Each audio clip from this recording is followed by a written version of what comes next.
Maganda umaga at tanghali, hapon o gabi sa inyo lahat guys. Ngayon ay sasagutin ko guys yung tanong ng kaibigan ko, si Ernest Saidian.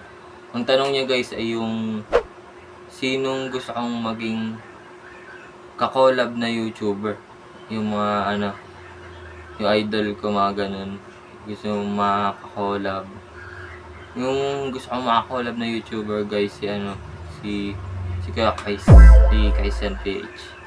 Ayun, yun. Idol ko talaga yun kasi naging inspiration ko yun guys para maging content creator dito sa YouTuber. Siya din yung naging dahilan ko kung bakit gusto ko din maging sikat na content creator gaya niya kasi nakapagpasaya siya ng mga ibang tao, nakapag-entertain dahil maganda yung mga video niya guys. Sana guys ay suportahan niyo ako sa mga video at mga laro o kaya iba't ibang mga vlog o kaya reaction video na gagawin ko. Sino pa ba mga YouTuber na gusto kong makakolab? Una si Christian PH. Pangalawa si Asheho guys. Si Asheho, sikat din yun guys.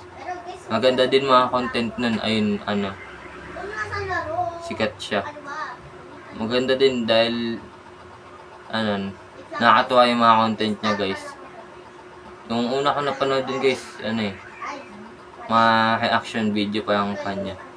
Nung una kong panood na video sa kanya. Maganda guys na tutuwa ako sa video niya. Tapos yung kay Kuya Chris naman guys, yung mga horror game niya dati. Nakakatawa yung Slender na Granny, yung mga laro niya dun dati guys. Ayun ayun yung dahilan kung bakit gusto ko din maging content creator gaya nila. Kasi nakapagpasaya sila ng tao, nakapagbigay sila ng inspiration para sa mga small content creator guys. Sana guys isuportahan niyo ako sa mga video at ayun lang guys.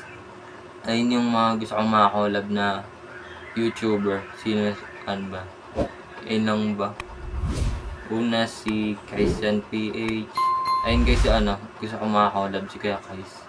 Tapos pangalawa si Kuya si Ashero. Ayun lang guys, dalawa lang sila. Sana guys ay nag-enjoy ka sa panonood at ayun lang guys. Thanks for watching. Bye!